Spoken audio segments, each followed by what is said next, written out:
The only freaking strength magazine in the world, Power Magazine. If you're not subscribed, go subscribe. Quit being a fucking hater. ThePowerMagazine.com.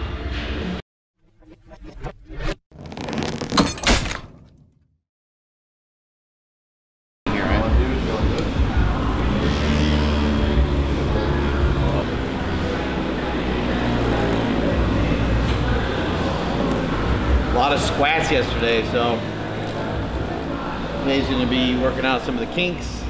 And those of you that are following along at home and trying to mimic and do some of the stuff that we're doing here at SuperTraining Gym, you don't have to worry. You don't need to have a lot of fancy equipment. You can grab a softball, a baseball, tennis ball to some extent, any sort of ball, and friggin' roll on it and sit on it. Foam roller, a lot of you guys have those, or a lot of gyms have those.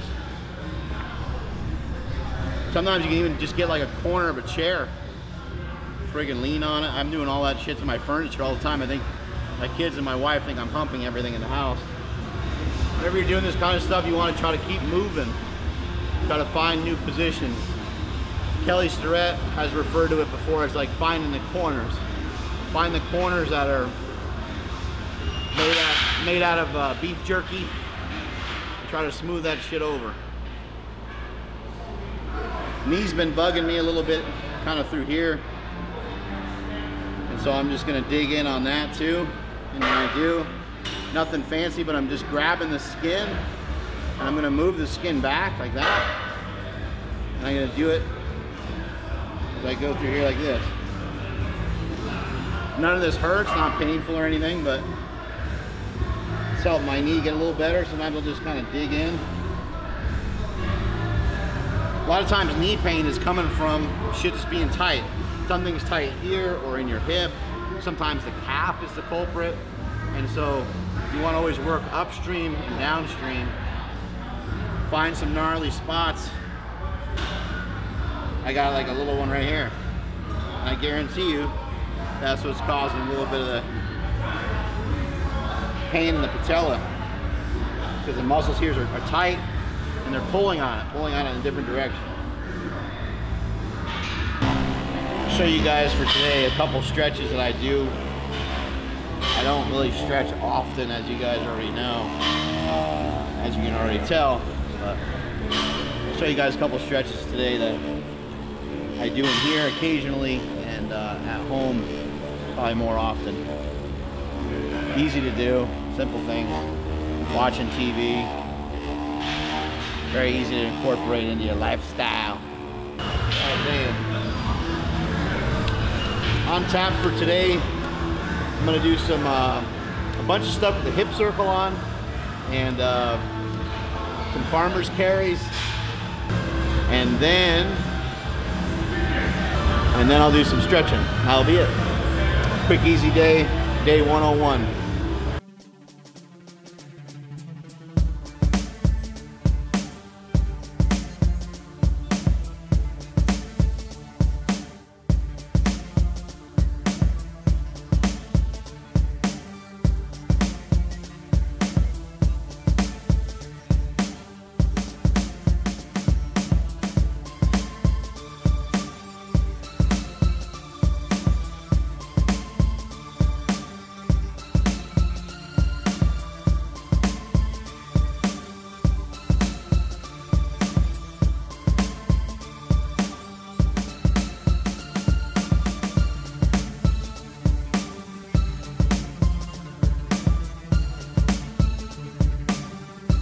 Has access to these types of sleds.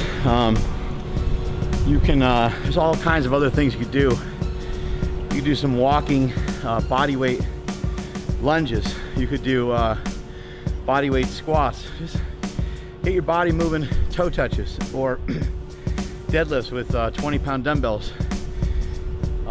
Banded good mornings. Just get your body moving. Try to get some blood rushing into the areas that you worked the previous day. You can think about this kind of active recovery workout as a hangover workout. A hangover from what you did yesterday. The punishment that you inflicted on yourself yesterday has to be taken care of in some way. And so it's a great way to do it and help with recovery Also, it's working on conditioning. As you can see, because I'm out of breath. I'm gonna do a couple sets with this. Earlier today, I mentioned I was gonna do some back work. Actually, just gonna push that over to tomorrow, since tomorrow's more of an upper body day. And that'll happen. You know, I've been in here for a little while already today, and I'm gonna finish with some of this.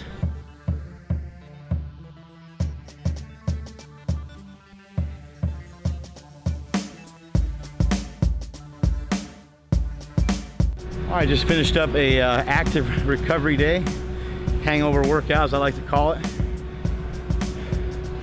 Done with a little bit of sled work and conditioning type stuff, and I grabbed 2 other girls from the gym that have been in Marcus's class for a while now. They've probably been powerlifting for about 2 years, somewhere in that neighborhood, which is obviously significantly a lot less years than me. The point is that we can engage in a lot of this fitness together. This stuff's immediately scalable. And even though it's challenging, and even though we're just walking for today, you can see she's in pretty, I mean, both these girls are in good shape. They train hard. A lot of times when they're doing some of their powerlifting stuff, they whip through a lot of their exercises a lot faster than I do. So cardiovascularly, they're in pretty good shape. Muscle endurance could probably use a little bit of work just because they probably haven't done too much stuff like this. But the point is you can get anybody to do a lot of this stuff, and you should be. Try to encourage other people to get involved. Try to encourage other people to do some of the things that maybe you don't love to do by yourself. This kind of stuff, I hate doing it by myself, so I always try to grab somebody else, encourage somebody else to hop in with me on it. Strength is never a weakness, and that's all the time we got. Later.